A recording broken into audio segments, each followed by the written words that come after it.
First ever factory outlet Mukunda jewellery KPHB Kothapet Khammam Somajiguda Hanamkonda.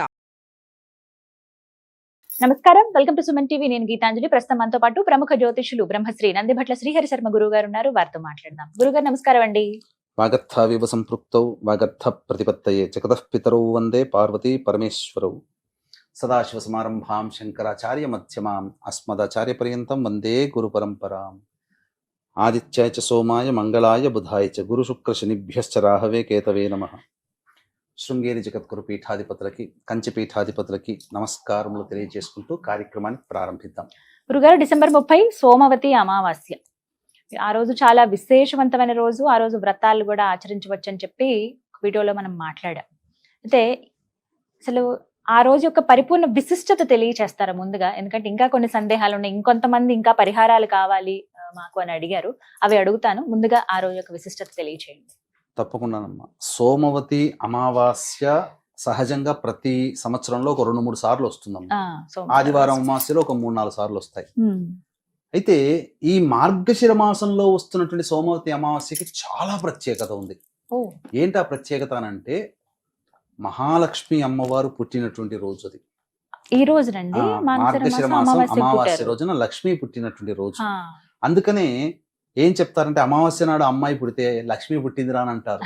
ఎందుకంటే ఇది అంటే దీనికి గల గాథ కూడా చూసుకుంటే, త్రిమూర్తులలో ఎవరు యజ్ఞ భాగానికి అర్హులు అని చెప్పి మునులందరూ నిర్ణయించగా ఈ యొక్క సంబంధించినటువంటి మహర్షి వెళతాడు, చ్యవన మహర్షి. అప్పుడు ఆ భృగు మహర్షి సంబంధించినటువంటిది ఇదంతా కూడా చెప్పినటువంటిది. వెళ్ళిన తర్వాత విష్ణు వక్షస్థలములో తన్నుతాడు. విష్ణువు గమనించకపోతే, ఆ స్థలం నాది కదా అంటే నన్ను అవమానించినట్టే ఆ చ్యవనుడు అని చెప్పి ఇక వెళ్ళిపోతుంది. అమ్మవారు వైకుంఠాన్ని వీడి వెళ్ళిపోతుంది. ఎక్కడికి వెళ్ళిపోతుంది? పాతాళ లోకంలోకి వెళ్ళిపోతుంది. అమ్మవారు ఎక్కడికి వెళ్ళిందో తెలియకుండా ఉండి సాక్షాత్తు విష్ణు భగవానుడే భూలోకానికి వస్తాడు.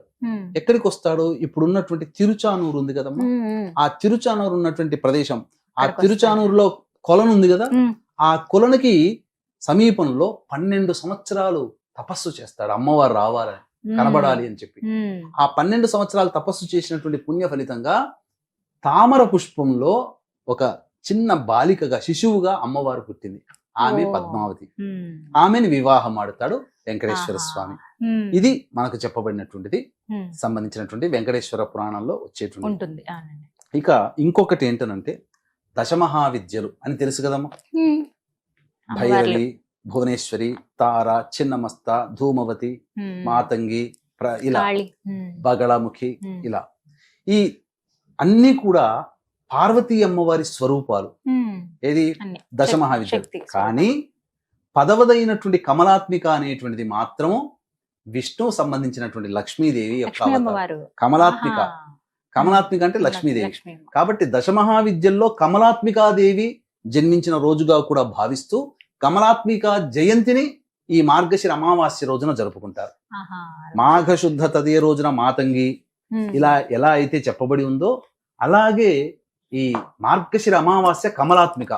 ఈ 9 దశమహావిద్యల్లో 9 పై దేవతలందరూ కూడా పార్వతీ స్వరూపముగా భావిస్తూ ఉండే అమ్మవార్లైతే, కమలాత్మిక అమ్మవారు ఒక్కరు మాత్రం లక్ష్మీ స్వరూపముగా పూజించే విధానం. అందుకని ఈ మార్గశిర మాసంలో సోమవతి అమావాస్యకి లక్ష్మికి చాలా సంబంధం ఉన్నది. ఎందుకంటే మార్గశిర అమావాస్య సోమవతి అమావాస్య అవ్వడం కూడా వల్ల. కాబట్టి చాలా మంది ఆ రోజున అనేక రకాలైనటువంటి సమస్యలకి పరిహారాలు పాటించుకుంటే చాలా గొప్పగా అవుతాయమ్మా. ఆ రోజున పరిహారాలు అన్నారు కాబట్టి చాలా మంది అడిగేది అదే, అమావాస్యకి ఎటువంటి పరిహారాలు చేసుకున్నట్టు ఉన్న ఎన్నో ఇబ్బందులు అండి చూస్తుంటాం కదా. ఆర్థికంగా కొంతమందికి, దాంపత్యం విషయంలో కొంతమందికి, అలాగే కొంతమందికి అయితే వివాహం విషయంలోని ఏదో ఒక సమస్య ఎదుర్కొంటూనే ఉంటారు. పోయిందనుకునే లోపే మళ్ళీ ఒక సమస్య వస్తుంటుంది. డబ్బులు చేతికి వచ్చినట్టే వస్తాయి కానీ వెళ్ళిపోతూ ఉంటాయి, ఖర్చు అయిపోతూ ఉంటాయి. ఎవరికి ఇంట్లో నిలవదు అసలు లక్ష్మి అనేది. వివాహం అయిన దగ్గర నుంచి ఏవో ఒక సమస్యలు వస్తూనే ఉంటాయి. ఎన్ని పూజలు చేసినా ఒక ఫలితం అనేది ఉండదు. దాంతో పాటుగా సంబంధాలు కుదురుతూ ఉంటాయి, తప్పిపోతూ ఉంటాయి, కుదురుతూ ఉంటాయి, పోతూ ఉంటాయి. వయసు అయిపోతుందని చాలా మంది తల్లిదండ్రులు బాధలు పడుతుంటారు. ఇలా ఇన్ని రకాల సమస్యలకి ఏమైనా పరిహారం ఉందా అండి ఈ అమావాస్య? ఉన్నాయమ్మా. ముఖ్యంగా ఈ సోమవతి అమావాస్య, మార్గశిర అమావాస్య రావడం, 2 కలిసి ఉండడం, కమలాత్మిక అమ్మవారు జయంతి, లక్ష్మీ అమ్మవారికి సంబంధించినటువంటిది. ముందుగా నవగ్రహాల స్వరూపం తెలుసుకుందాం. నవగ్రహాల్లో వివాహ కారకుడు శుక్రుడు, దాంపత్యానికి కారకుడు కూడా శుక్రుడే. శుక్రునికి అధిష్టాన దేవదేవుడు లక్ష్మీదేవి. కాబట్టి లక్ష్మీదేవి జన్మించినటువంటి మార్గశిర అమావాస్య రోజున ఎవరైతే ఇప్పుడు చెప్పుకోబోయేటువంటి పరిహారాలు పాటిస్తారో వాళ్ళకి ఖచ్చితంగా దాంపత్య సమస్యలు తీరిపోతాయి. వివాహం జరిగి తీరుతుంది 2025లో. ఇక తరువాత లక్ష్మి అంటేనే ఆర్థిక పరంగా కదా, వ్యాపార పరంగా, ఉద్యోగ పరంగా, వృత్తిపరంగా ఆర్థిక సమస్యలు ఎదుర్కొనే వాళ్ళకందరికీ కూడా ఈ సంబంధించినటువంటి సమస్యలు తీరుతాయమ్మా. ఎందుకనంటే ఇప్పుడు 2024 సంవత్సరంలో వివాహాలైనవి. ఎక్కడో ఒక పుట్టినటువంటి అమ్మాయి, ఎక్కడో పుట్టినటువంటి అబ్బాయిని ఇప్పుడు వివాహం చేసుకుంటున్నారు. పూర్వంలో తెలిసిన సంబంధాన్ని చేసుకునేవాళ్ళు. ఇప్పుడు న్యూక్లియర్ ఫ్యామిలీస్ రావడం వల్ల వివాహమైన కొత్తలో వచ్చే 2025లో ఎలా ఉంటుందో అనే ఆతృత, కొంత భయము తల్లిదండ్రుల్లో ఉంటుంది, చేసుకున్న అబ్బాయి అమ్మాయిల్లో ఉంటుంది.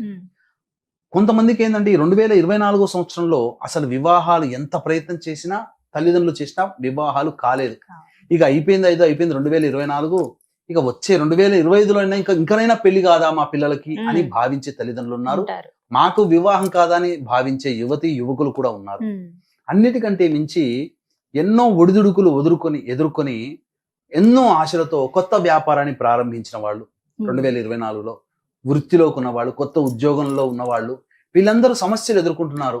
ఇక కష్టాలన్నీ ఎదుర్కొన్నా ఇంకా 2025 అయినా బాగుండాలనుకునే వాళ్ళు, లేదా 2025లో తలపెట్టేటువంటి వ్యాపారం కానీ, వృత్తి కానీ మార్పు కావాలని కోరుకుంటారు కదా చాలా మంది.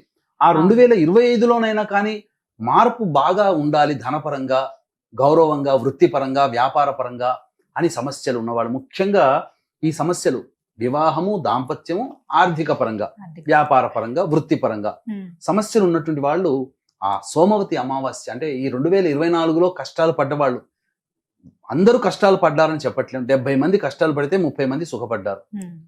నేను చెప్పుకోబోయేటువంటి ఈ 70 మంది గురించి. ఈ 2024లో ఇన్ని కష్టాలు పడ్డా మనిషి ఆశాజీవి, భవిష్యత్తు ఆనందంగా ఉండాలని ప్రయత్నిస్తూ ఉంటాడు. ఈ రోజు కలిగిన బాధ రేపు మర్చిపోవచ్చు, రేపు బాగుంటుంది, రేపు తగ్గుతుంది ఈ బాధ అనే ఆలోచనతో ఉంటాడు. కానీ ఈ బాధ పెరుగుతుందని బాధపడుతూ కూర్చోడు కదా. అలాగే 2025లోనైనా కానీ ఆనందంగా ఉండాలి అనుకునేటువంటి ప్రతి వ్యక్తి ఆనందంగా ఉండాలని ఎవరు మాత్రం కోరుకోరు, అందరూ కోరుకుంటారు. కాబట్టి అందరూ చేసుకోగలిగేటువంటి పరిహారమే మనం ఇప్పుడు చెప్పుకోబోతున్నాం. సూర్యోదయం కంటే ముందే లేచి కాలకృత్యాదులన్నీ తీర్చుకొని ఇల్లంతా కూడాను శుభ్రంగా, బూజు లేకుండా, ఏమాత్రము కూడా ఇబ్బంది లేకుండా చక్కగా తుడుచుకోవాలమ్మా. ఆ తుడుచుకున్న తరువాత ఒక బకెట్ మంచినీటిలో గోపంచకం, గళ్ళ ఉప్పు, మెత్త ఉప్పు కాదు, గళ్ళ ఉప్పు, తర్వాత పసుపు, ఇవన్నీ వేసి కలిపి చక్కగా ఇల్లు, పూజా మందిరం అంతా శుభ్రపరచుకోవాలి.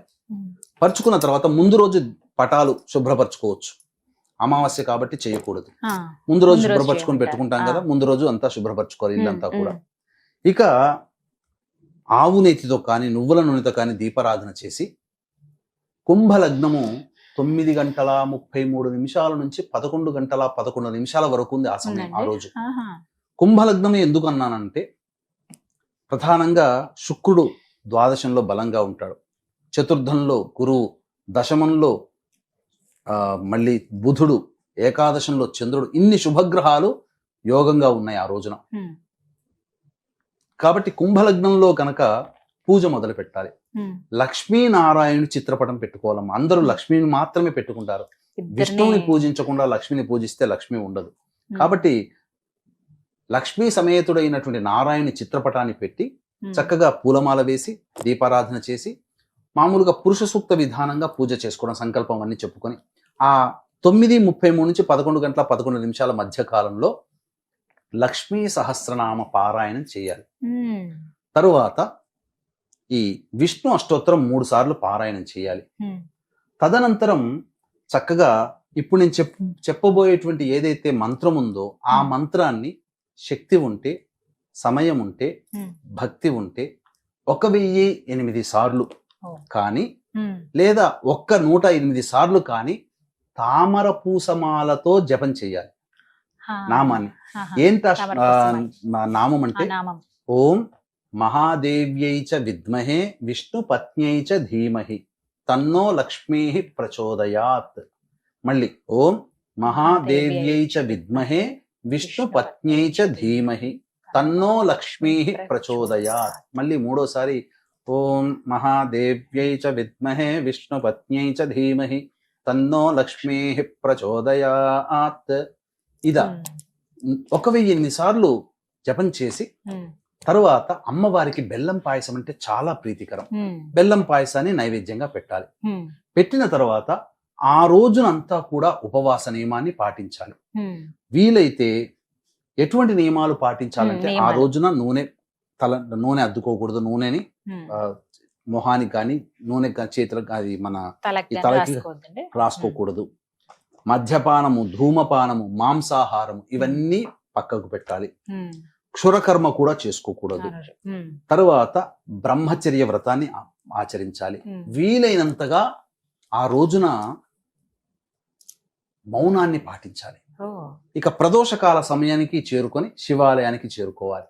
ఈ శివాలయంలో ఎటువంటి నియమాలు పాటించాలి అని అంటే, వీక్షించేటువంటి ప్రేక్షకులకి గమనిక, ఈ యొక్క సోమవతి అమావాస్య సందర్భంగా శత్రు సమస్యల నివారణకి, ఆర్థిక పరంగా, వృత్తిపరంగా, ఉద్యోగపరంగా, దాంపత్యపరంగా, వివాహపరమైనటువంటి సమస్యల నివారణకి ఆ రోజున ప్రత్యంగిర హోమం, బగళాముఖి హోమం, ధూమవతి హోమం, కమలాత్మిక హోమంలో పర్ హెడ్ 1500 రూపాయలకి చేయించడం జరుగుతుంది. మధ్యాహ్నం 3 గంటలకు ప్రారంభమవుతుంది. 1 గంట లోపల గోత్రనామాలు నమోదు చేసుకోవచ్చు. అలాగే డిసెంబర్ 28న శని త్రయోదశి కాబట్టి 12 రాశులు 2025లో ఎఫెక్ట్ అవుతాయి. కాబట్టి ఈ 12 రాశుల శనిదోష నివారణకి శనీశ్వర హోమం, గత జన్మ కర్మదోష నివారణకి గత జన్మ కర్మదోష నివారణ హోమాలు, అఘోర పాశ్వత హోమాలు, వివాహం కోసం హోమాలు కూడా జరుగుతాయి. అది కూడా మధ్యాహ్నం 3 గంటలకి 28వ తారీఖు రోజున పర్ హెడ్ 1500 రూపాయలకి. వీటికి సంబంధించినటువంటి వివరాలు కార్యక్రమ తదనంతరం కాంటాక్ట్ చేసి తెలుసుకోవచ్చు. ఇక ప్రదోషకాల సమయానికి చేరుకొని శివాలయంలో ఆ యొక్క ఈశ్వరుడికి అభిషేకం, విభూతి కలిపిన నీటితో అభిషేకము కానీ, లేదా విభూతితోనైనా కానీ అభిషేకం చేయవచ్చు. లేదా గంజివార్చినటువంటి అన్నాన్ని చక్కగా పూలగా వస్తుంది, ముత్యాల్లాగా పేరుకుంటాయి.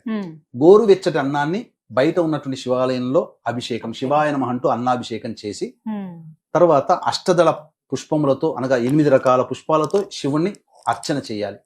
ఈ విధంగా శివానుగ్రహం, అటు లక్ష్మీనారాయణ అనుగ్రహం ఈ రోజున కమలాత్మిక అమ్మవారిది కాబట్టి ఈ విధంగా చేసినటువంటి వ్యక్తికి సకలమైనటువంటి దాంపత్య సమస్యలు, 2025 సంవత్సరంలో దాంపత్య సమస్యలు ఉండవు.